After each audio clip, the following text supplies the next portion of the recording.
Despite our apparent differences, Senator McConnell and I have forged a friendship, one that is rooted in our commonalities, including our pragmatic approach to legislating, our respect for the Senate as an institution, our love for our home states, and a dogged determination on behalf of our constituents. Share the same values with Mr. Mitch McConnell? Same team, same team. She ended up doubling down on her position to pretty much get as little done in Congress as possible, voicing her support for the filibuster. She said, "Not only am I committed to the 60-vote threshold, I have an incredibly unpopular view. I actually think we should restore the 60-vote threshold for areas in which it has been eliminated already. We should restore it." She laughed and then continued and said, "Not everybody likes that because it would be harder for us to confirm judges, and it would make it harder for us to confirm executive appointments in each administration. But I believe that if we did restore it, we would see more of that middle ground in all parts of our governance, which is what I believe our forefathers intended." She continued, "While it is frustrating as a member of the minority in the United States Senate, and equally as frustrating in the majority because you must have 60 votes to move forward, that frustration represents solely the short-term angst of not getting what you want. We shouldn't get everything we want in the moment because later, upon cooler reflection, you recognize that it has probably gone too far." What a shocking statement.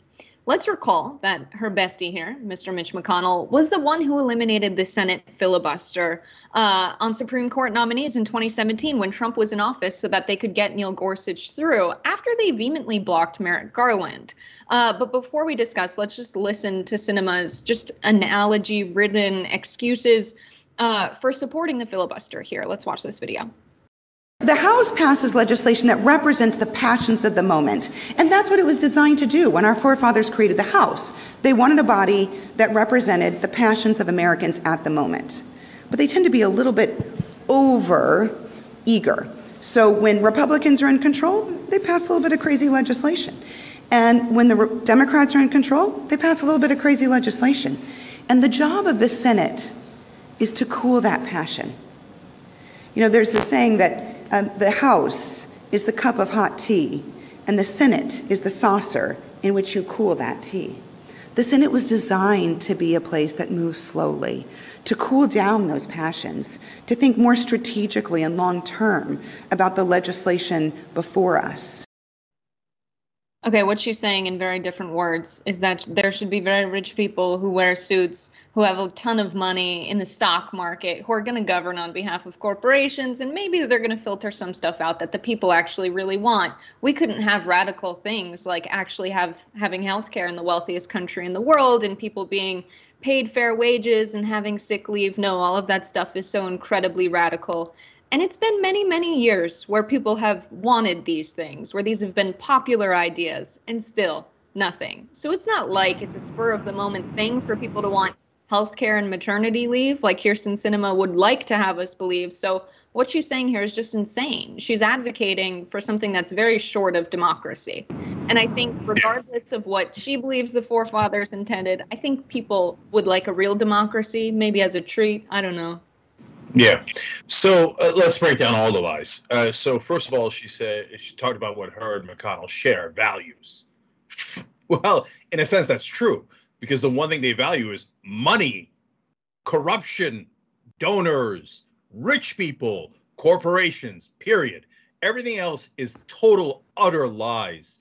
The reason she's goes on this ridiculous talk of how she cares about the forefathers, I'm going to disprove that in a second too, and about the saucer and the hotness and the coolness of the House and the Senate, is because the mainstream media enables those kind of lies. It has absolutely nothing to do with that. The filibuster is okay. So first, let's talk about how it came about, and then let's talk about why it's preserved. It came about notice she said forefathers. She is implying the founding fathers, but she's not saying the founding fathers because the founding fathers didn't do the filibuster. She's trying to trick you into thinking that it's in the Constitution when it ain't in the Constitution. The forefathers that she's referring to are racist, vicious, slavery-loving senators in the past. That is just a fact. It's a literal fact about the filibuster. You could look it up anywhere. They brought it in and they made it a Senate rule, both the past and after slavery, and mainly after slavery, to make sure that they could keep abusing and, by the way, murdering black people in the South. They used the filibuster to make sure that the anti-lynching laws didn't pass. It was literally pro-lynching forefathers that brought us the filibuster. Now, Kyrsten Sinema knows that. People in the media know that. But yet they still talk about, oh, Kyrsten Sinema cares so much about our beloved forefathers. Okay, so what is the filibuster used for today? Why do they preserve it? Because it blocks every single economic proposal that is very popular with the American people and the Democratic Party claims to be in favor of. And a lot of times the Republican Party claimed to be in favor of, like higher wages. If there was no filibuster, that should pass, like a higher minimum wage should pass easily, right? There's paid family leave. We're going to talk about it later in the show. It polls at 80%. It would pass so easily, but it would cost corporations money. And so they need something like the filibuster. Go, oh, well, we wish we could pass it. But, oh, we can't get 60 votes. What could we do? The saucer and the teapot. And then the media goes, oh, yeah, totally. Saucer, teapot. Doesn't have anything to do with the donors. Don't look at the donors. Don't look at the donors. Why? The billions of dollars in donor money go to politicians who then spend it on mainstream media ads. So then all of a sudden, Kyrsten Sinema is a person who should be deeply respected. Now, if we had a real press in this country, they would explain that she has the same donors as Mitch McConnell. And she sold out her voters. When she first came into politics, she was so left-wing. She was considered a dyed-in-the-wool progressive. She's such a massive liar. She's the biggest liar in politics. At least Mitch McConnell, you know what the guy is. You know he's corrupt. And isn't that amazing that they take the same money, they're in favor of the same policies, but sometimes the press, not often, but sometimes will note, oh, Mitch McConnell has taken a lot of money from corporations and rich people. Perhaps that might influence him. I mean, they tiptoe on it, tiptoe, okay, but maybe a little bit. But when it comes to Democrats, oh, how dare you? Are you saying a Democratic senator that took the same money as a Republican senator and then did the same exact policy as the Republican senator are equally corrupt? Yes, that's exactly what I'm saying. Kyrsten Sinema is 100% corrupt, not 99. She doesn't mean a word she says. She's just, that entire speech was, hey, donors, I will do anything for you. Anything. I will pleasure you more than Mitch McConnell, which will break every record, okay? And the press will not report it as corruption because they're part of the corruption. So right now, we just did a story. 71% of people in Arizona believe that abortion should be legal. But she says, well, we could have that in Arizona. All we would have to do is pass a national law. But in order to get past a national law, you would need to get rid of the filibuster. She goes, no, whoa. Cool off your passions, everybody. Oh, I guess you're passionate about women's rights and controlling your own body. No, we're going to have the Republicans win on every issue, every economic issue and every social issue. Then we're going to tell our own voters, cool your heels, okay? We're never going to do what you want because the money is more important to us. That's who Kyrsten Sinema is, a total, utter sellout. And if we had real reporters in this country, every one of them would tell you that. Absolutely. And as if we needed it. But here's more evidence that Mitch McConnell and Kyrsten Sinema are on the absolute same beat.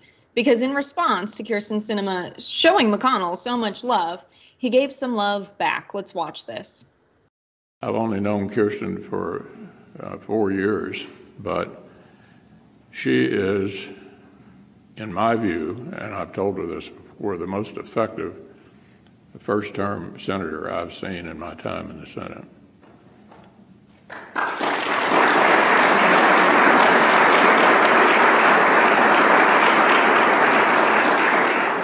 She is today what we have too few of in the Democratic Party, a genuine moderate and a deal maker. Effective? His definition of effective is precisely what Cenk described. Someone who will sell out to corporations and block good legislation when it's trying to get passed, even and especially when it's popular among the public. And she got called out by an interesting character from her past Her ex-boyfriend took to Twitter after this speech. Keith Olbermann, he had quite some words for her. When we dated in 2010 to 2011, Kyrsten was a legit progressive, far to my left. Now she's embraced the political industry, TM, where there is only process, not policy, and never people. Perfect solution. She can be the next host of Meet the Press. And it's hard to even believe that Kyrsten Sinema actually did used to cosplay as a progressive, as Cenk mentioned, but it's true. Sinema first encountered politics as a Green Party activist working for Ralph Nader. She spent the early 2000s agitating against wars in Afghanistan and Iraq. At the time, she condemned capitalism and likened political donations to bribery. She ran twice for local office as an independent and lost. Since her 2012 election to the U.S. House, the candidate who once railed against capitalism's almighty dollar has welcomed the contributions of industry groups and corporate political action committees. She's raised at least $3 million from CEOs, business executives, investors, lobbyists, and finance sector workers as of 2021, campaign finance records show, reporting from AP News. So, Kyrsten Sinema tried to win as an independent, tried to fight for the right thing. But as soon as she lost, she sold out. We really need people who are stronger on their values than that. I mean, if you really believe in your values, you're not going to tire if you lose local elections. But it's really sad that that's the reality for a lot of people. They see the corruption in our political system. They stand up for what's right. It's really difficult for someone running as a third-party candidate to win. And a lot of people get so disillusioned that they're just like, well, might as well do whatever I can for myself. And it's a really sad situation. And I'm not making excuses for Sinema, but it is a sad reality. Yeah. I will agree with Mitch McConnell on one thing. So we break another record today. Kyrsten Sinema has been the most effective Republican senator in her first term.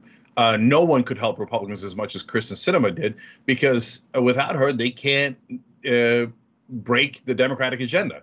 But with her in the Democratic camp, posing as a Democrat when in fact she's a Republican, she has been able to kill 85%, along with Joe Manchin, 85% of the Democratic agenda. Well, you can't get more effective than that. I mean, he's absolutely right. And that should be a warning sign. People should write like, oh, isn't that weird that the Republican leader is thanking a Democratic senator for being super effective in effectuating his agenda? But instead, the overwhelming majority of the press will write it as, oh, bravo, bipartisanship. We don't know why Democratic voters are so rascally and they want their own priorities and policies. Nobody cares about that. We have bipartisanship, corporate bipartisanship. McConnell and Sinema are great moderates. They want every once in a while they write an article explaining what a sellout she is, and her and McConnell will do anything for money. That APR article doesn't mention that, but it obliquely references the money. Well, like, wow, right? But then they'll go right back to calling her a moderate. No, she's not a moderate. They're all prostitutes for corporate donations, period. Doesn't have anything to do with sex, doesn't have anything to do with gender. It has to do with, hey, Mitch McConnell, Kyrsten Sinema, I will give you money to use your body to go press that button, voting no to the American people and yes to my corporate interests. They're like, yes, sir, right away, sir. God damn it, press, do your job. But they won't ever do it. And by the way, the forefathers, the founding fathers, the actual founding fathers, warned us about moneyed interests 1,000 times over. It was in the Federalist Papers. It's in everything they said. Watch out. They said they're going to try to buy the government. And that's exactly what happened. And that's why we have sellouts like her. And by the way, Olbermann, two things wrong, one thing right about his tweet. He said, I mean, the things that are wrong. I mean, what a hilarious humble brag that was. Back when I was dating Kyrsten Sinema, Senator Sinema. All right, Olbermann, get past it. Get past it. I got it, brother. When I say I'm Mr. Jamaica, I'm joking. It's not an actual, that's not an actual title. But he's like, oh, yeah, did I mention? Oh, no, right. And then secondly, he's like, oh, she's worried about process instead of policy. No, she's not. You're giving her way too much credit. She doesn't care about policy or process. All she cares about is cold, hard cash. You give her cash, she will give you the vote that you want. period. And it is not specific to just Sinema. 90% of our politicians, all the ones that take corporate PAC money, they're all the same. They're all servants and prostitutes for donors. That's a total and utter fact. But the press says, no, they have opinions. Opinions my ass. They agree on to the same thing because they get money from the same people. It's the corruption, stupid. Yeah. So in summary, we've got, Mitch McConnell, the Senate Minority Leader, Kyrsten Sinema, a moderate whose vote is necessary to pass legislation. Frequently, she's got people in her office convincing her to vote one way or another on an issue because she takes this position as a moderate. But effectively, her job has been blocking legislation, taking a ton of money from corporations, as Mitch McConnell does. That's why they're so close.